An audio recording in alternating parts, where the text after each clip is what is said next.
बुधवार को दोपहर नगर कोतवाली के पास स्टेट बैंक के सामने आग लगाकर आत्मदाह करने वाले युवक की लखनऊ में इलाज के दौरान आज मौत हो गई।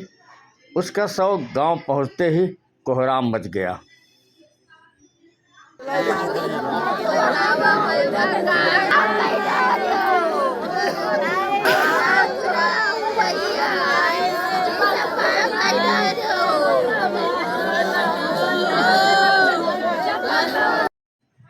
बताते चले, बुधवार को दोपहर में नगर कोतवाली के पास एसबीआई बैंक के सामने डीजल डालकर आग लगाकर आत्महत्या करने वाले युवक की लखनऊ में इलाज के दौरान मौत हो गई।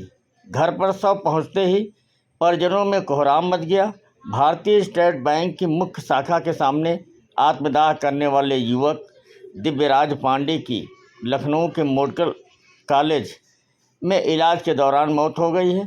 आज गुरुवार की देर शाम घर पर जैसे ही शव पहुंचा, परिजन दहाड़ मार कर रोने लगे।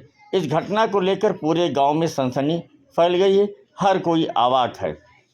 जिले के इटिया थोक थाना के गांव सरहरा पांडेपुरवा के रहने वाले दिव्यराज पांडे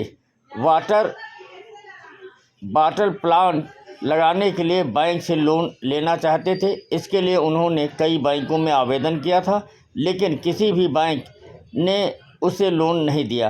आत्महत्या से पहले उसने हवा में कुछ कागजात भी उड़ाया था। इसका एक पत्र जो सोशल मीडिया पर वायरल हो रहा है, उसमें उसने वाटर प्लांट लगाने की कर्ज लेने की बात कहा है। बताया जाता है कि बुधवार को वह लोन लेने के लिए एसबीआई ब्रांच की मुख्य शाखा में गया था। वहां भी उसकी बात नहीं बनी। हालांकि एसबीआई बैंक के प्रबंधक ने कल ही खंडन करते हुए कहा है कि उनके यहां या स्टेट बैंक के किसी भी शाखा में लोन लेने के लिए दिव्यराज पांडे ने कोई आवेदन ऑनलाइन या ऑफलाइन नहीं किया था। फिलहाल मामला कुछ भी हो, यह जांच का विषय है, लेकिन दिव्यराज पांडे ने बैंक की मुख्य शाखा के सामने आत्मदाह करने के बाद 90% तक जल चुका था। उसे तत्काल जिला अस्पताल ले जाया गया, जहां पर प्राथमिक उपचार के बाद लखनऊ रेफर कर दिया गया था। कल शाम को जिलाधिकारी नेहा शर्मा और पुलिस अधीक्षक दिव्यराज के गांव जाकर परिजनों से प्रकरण की जानकारी ली।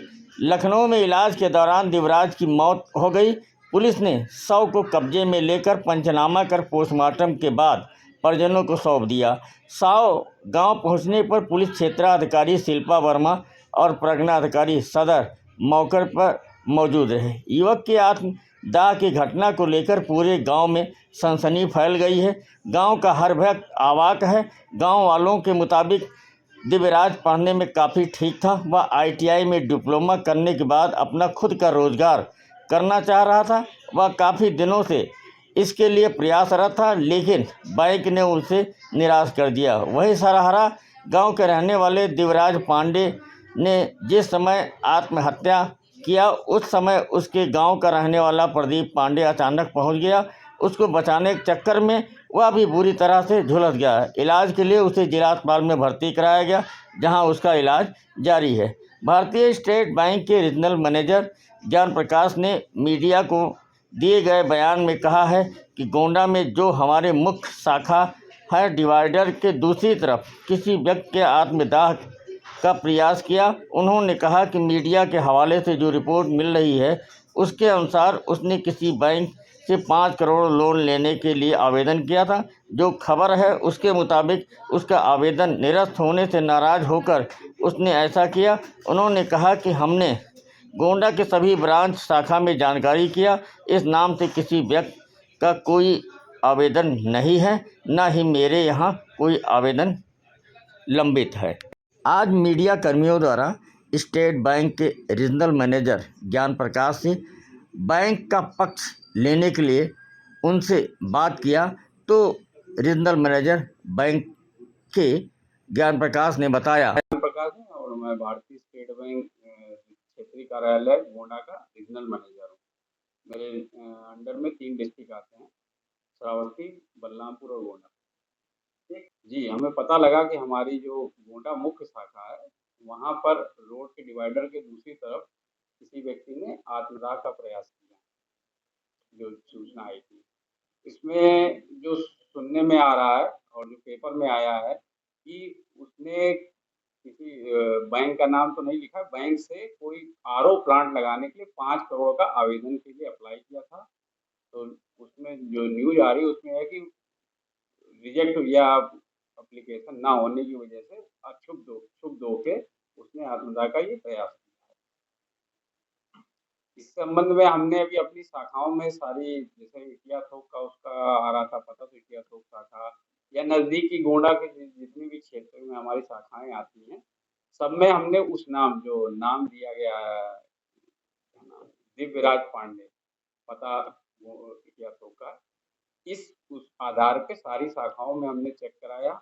इस नाम से कोई व्यक्ति मिला हो या कोई लोन की एप्लीकेशन दी हो या इन प्रोसेस हो, तो हमें सारी शाखाओं से कंफर्मेशन मिल गया शाम को कि इस तरह की कोई भी व्यक्ति इस प्रकार की कोई भी फाइल हमारी शाखाओं में नहीं जमा हुई।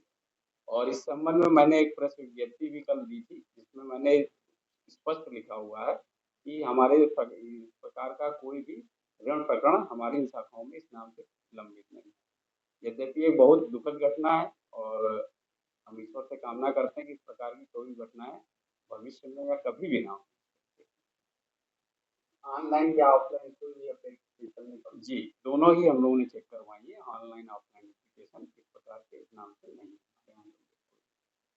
जैसा कि उसके परिवार से सूचना आई है कि मुख्य विकास अधिकारी के नाम का इंडस्ट्री हुआ था और उसके बाद में बैंक को चाहिए हुआ, तो इसमें हाँ, इसमें जो गवर्नमेंट स्पॉन्सर स्कीम में कई बार आती है, जैसे जो आप बता रहे हैं प्रक्रिया उसके तहत, तो उसमें भी ऑनलाइन वहाँ पोर्टल से भेजी जाती है एप्लीकेशनें। इस संबंध में कल हमारा जिला उद्योग केंद्र से इनको बुलाया भी गया था, हमारे मुख्य प्रबंधक और हमारे अधिकारी भी गए थे। वो लोग भी शायद जानना चाह रहे थे कि ऐसा कोई मामला पेंडिंग नहीं है, तो वहाँ पे भी इन लोगों ने, हम लोग अधिकारियों ने बताया इस